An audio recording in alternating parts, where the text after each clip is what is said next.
Hey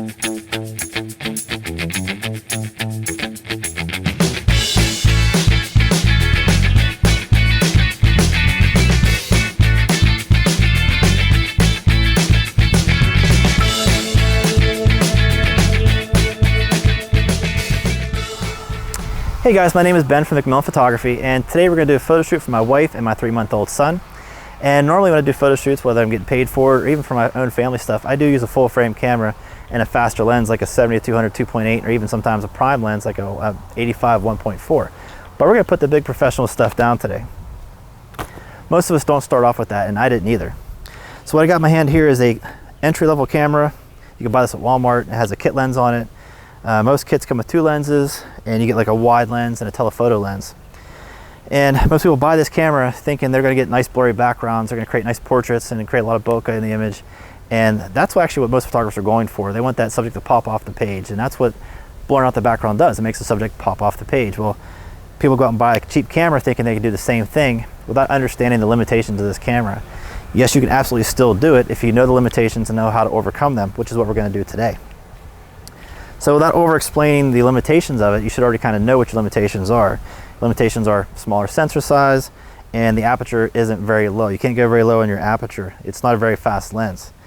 Just to kind of explain what we're going to do today, we're using a D3200, but you could absolutely use like a Canon Rebel or any other brand, any entry-level camera between the $400 to $500 range. The lens we're going to use is this is a 55 to 300, but they also make like a 55 to 200. So we're only going to shoot around 135 millimeter. But I'm going to shoot at 5.6. That's what almost every kit lens is capable of in that 135 millimeter range. So 5.6. Now 5.6, the background is not going to blur out very easy. So how do we overcome that? We're going to overcome that by increasing the distance between the subject to the background. I'm not going to go into super technical or anything or give you kind of mathematical equations. Just know that the more distance you put behind your subject is going to be better for you when you're using a crop sensor, entry-level camera, and a kit lens. Now if you had a prime and you could shoot down like 2.8, it wouldn't be such a big deal, but again, we're sticking to an entry-level camera and a kit lens here. So what we're doing today, I'm going to do several things. Shoot the lowest possible aperture on this lens. I'm using my telephoto lens option out of my kit here. Shooting at 5.6. I'm going to increase the distance to the background, to the subject. I'm also going to increase my distance between the camera and my subject. I'm going to zoom in a little bit tighter than probably normal. And we get some really nice tight shots there. And you're going to see those when I pop up the images on the screen as I shoot them. And we're going to overcome the limitations. So again, limitations are small sensor, not a very fast lens. You probably bought this camera, or like I said, a Canon Rebel, thinking you could go out and take the same shots that the professionals can, and you went home and you tried it out and it just wasn't working. It's not that it doesn't work, you just didn't know how to overcome the limitations that the camera has. Is it easier with a full frame camera and a professional lens, a faster lens? Absolutely, it is easier, and it's faster and it's more efficient. You get more shots off, and it's just a little easier to work with. But you can absolutely take some great, amazing images. And actually the shots I'm taking today, it's for my wife and my son, it's gonna be for Mother's Day. And I'm not afraid to use a cheap crop sensor camera that we bought from Walmart for about 450 bucks. And I bought it just as a training tool to show you that you can still get some great images out of this camera. I am shooting RAW, I'm shooting aperture priority. Not that all that stuff matters, every photographer is a little bit different how they shoot, but that's just how I shoot there. And I'm not going to edit the images, I'm just going to shoot it, and I'm going to show it on the screen. You guys can see exactly what we shot, okay? And here we go. Okay, so I'm going to have you sit right here in front of this little rock where I marked it. Can you sit right here, sweetheart? First thing I want, can you like maybe do a crisscross your legs there? I'm going to do something where you're just kind of holding Carter. Turn a little more towards me. I'm going to shoot from over this direction over here. So I kind of want him to sit like on this leg right here though, okay? So he's going to sit there. Got to stay right there. Yeah. Hi, Carter. Dude, what's happening, buddy? Carter. That's it. Perfect, sweetheart. Look right here at me. There we go. Awesome. Hi, stay right there. Carter. Carter. Psst, psst. Carter. Hey. Carter, buddy. Carter. Hey, Carter. Carter, Carter, Carter. There you go, buddy. Good deal. Can you make him stand up a couple times, like kind of standing right next to you right there? Look at that big boy.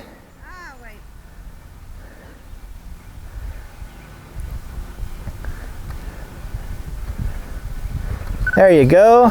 Perfect. Just look at him right there. Carter. Perfect, buddy. Carter. Carter. Hey, buddy. What's up, little man? Nice belly button.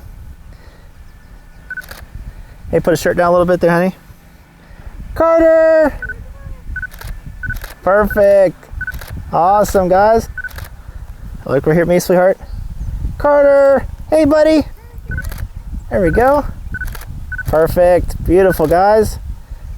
Carter, buddy. That's it, guys. Perfect. Hold that right there.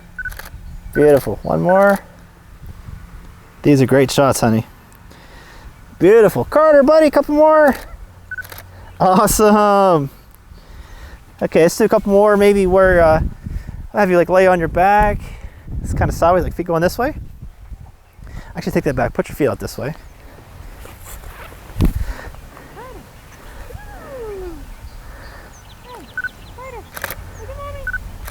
Give him a little kiss there. Can you go ahead and hold him up in the air a little bit? Give him a little kiss there. There you go. Oh, I saw slobber there. That was kind of gross. Those are really cute. Carter! Hey, Carter, buddy! Carter! Carter, hey, man! Wish I had my keys or something out here. Carter! Psst, psst. Maybe turn him facing the other way and have you kind of snuggle into his back. So turn him facing that way. Turn him? Yep. There you go. Carter! Hey, buddy! So I want you to lean over top of him in this way a little more, okay? That's it, Carter! Carter! Psst, psst. Hey! Hey! Carter! There we go. It's like he's a dog. Carter! Perfect right there, guys. That's really nice. Give him a little kiss. One more right there, one more kiss. Can you get your hair kind of flipped out behind your head, honey?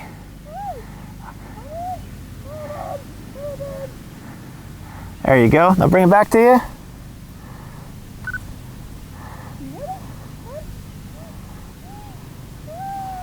All the way down. One more like that. That's okay. That's good right there. Yeah, go ahead. So you want just kind of Carter in the picture? Okay, I see what you're saying. Carter! Why don't your right knee. Why don't you bring out your right foot a little bit farther? There you go. Carter! Carter! Hey! Carter! Carter! Buddy! Carter! Hey! Carter! Oh, cute one. Yeah, I like it. Very nice. Okay, guys, so we just got done shooting, and again, I used the D3200. You could have used any camera. It doesn't matter what it is. It could have been a Canon Rebel. It could have been any other brand out there. Any crop sensor is going to have all the same limitations as any other crop sensor camera. They're all fairly the same size. Any DSLR is going to have that same limitation on sensor size for a crop sensor camera, for an entry-level camera, until you go to full frame. Another limitation was the lens. You know, we used a kit lens, which only went down to about 5.6 once we were zoomed in that range. This one does go from 4.5 to 5.6, but once you zoom in, we're stuck at 5.6. At 5.6, we're not really blurring out the background a whole lot unless we increase the distance to the background, which is what we did. So hopefully you guys see that in the pictures that, you know, we increased a great deal of background distance, and I got down low enough to the ground with my subject, with my wife and my son, to where I could skim across the ground and have them off the background, the trees behind me, and not just in the grass. I wasn't just shooting down on them. I was down low, so I had a lot of distance between the subject and the background. And it really made them pop off that page, really pop off the screen, and pop off the camera as a shot. I could see that they were pretty good. I know I'm gonna go back inside and dump them on a computer, get this whole video package up for you. If you guys have any questions, by all means, hit us up, send us a message, an email, through the contact form, or even comment on the video itself, and we'll try to reply back. And maybe we missed something that you're not quite understanding, we can point you in the right direction, kind of help you out. We just want to make you guys better photographers. But don't wait until you get better gear. Don't wait till you get the professional gear. Don't wait till you get faster lenses or a bigger sensor. Go out and shoot with what you have. Learn the limitations and take advantage of it, and take advantage of all the other things you can bring into the picture to make that still a really good image. So if you're trying to get that blurry image, increase the background distance, increase the camera to subject distance, shoot the lowest possible aperture, and you're still gonna get some great shots even out of a cheap camera that you can buy from any department store or even online for $400 or $500. So hopefully you learned something.